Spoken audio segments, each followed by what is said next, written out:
Bonjour, bienvenue dans ce tutoriel qui a pour but de vous aider à réaliser le travail demandé en art plastique, à savoir la réalisation d'un portrait chimérique à partir de 2 ou 3 photos de vos camarades.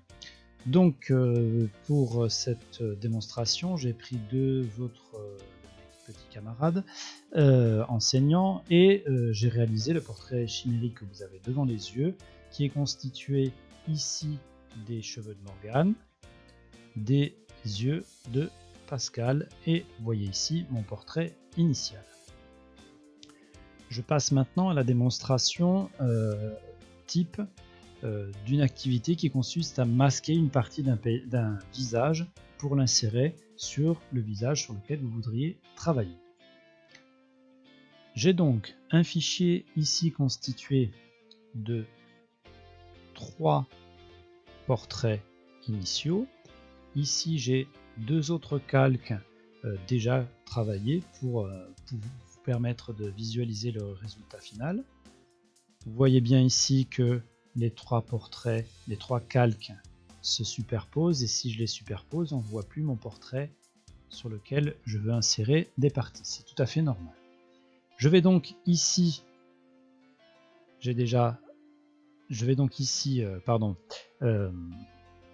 rajouter l'œil manquant, c'est-à-dire l'œil gauche de mon personnage chimérique. Pour ce faire, je vais dupliquer le calque qui me sert de base, donc c'est-à-dire Pascal. Donc ici, je fais un clic droit et je vais dupliquer le calque. Ce calque est dupliqué, copie de Pascal, c'est normal. Je peux faire un double-clic, œil 2, pardon pour l'orthographe, œil de Pascal, voilà. Ici, si je le montre, bien évidemment, il va prendre le dessus sur le calque de mon portrait. Je vais à présent mettre un masque à ce calque, un masque noir. Je l'ajoute. Évidemment, mon portrait a disparu. La petite astuce pour le faire disparaître, pour faire apparaître uniquement l'œil, vous allez la voir bientôt.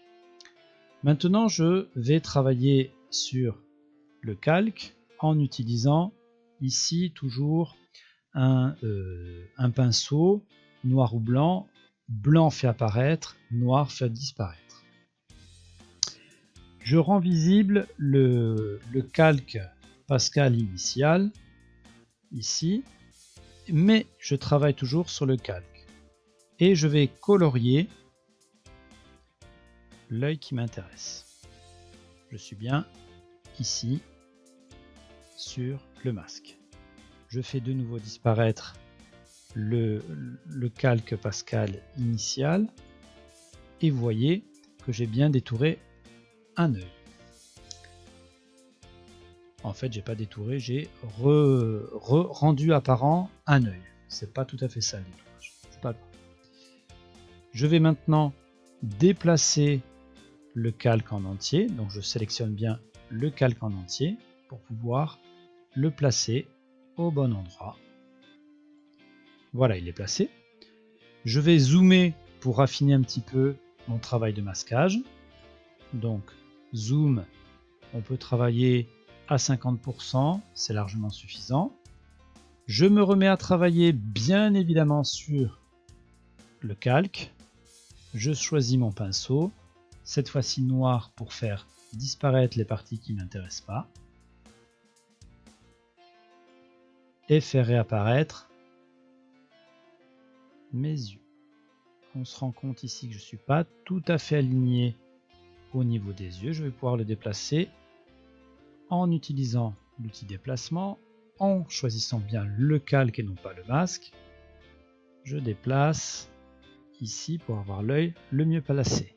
Je reprends un pinceau, je retourne bien sur le masque. Je peux choisir de modifier la taille de mon pinceau pour rendre un travail un petit peu plus propre. Voilà, c'est relativement satisfaisant. J'ai maintenant un œil qui n'est pas le mien. Je peux faire apparaître l'autre et de la même façon, je vais peaufiner un petit peu mon travail. Donc j'ai un pinceau en noir et je vais sélectionner le pourtour des yeux pour le masquer.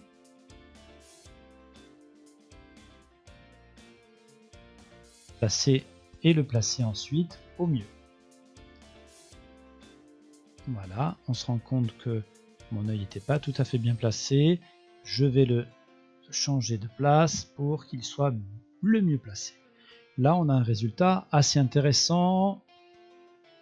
Je reprends un petit coup de pinceau. Je vais masquer quelques petites imperfections, mais ça, c'est vraiment du chipotage un petit peu. J'ai mon micro qui me joue des tours. Voilà. Donc maintenant, je vais voir le résultat final en me mettant en zoom 12,5. Vous voyez que de loin, on ne voit pas trop les petits défauts qu'il y avait. Et je peux rajouter les cheveux de Morgane que je peux éventuellement déplacer pour un meilleur effet. Voilà. Voilà. Le résultat est assez convaincant. Il pourrait être un petit peu plus peaufiné, mais c'est largement suffisant pour que vous puissiez comprendre. En résumé, on a plusieurs images, plusieurs portraits qui me servent de base. Je les duplique, j'ajoute un masque. C'est important de comprendre que c'est un masque. Cette fois-ci, un masque de type masque noir pour le calque. Et je vais faire réapparaître uniquement la partie du visage qui m'intéresse. Merci de votre écoute et à bientôt pour un nouveau tutoriel.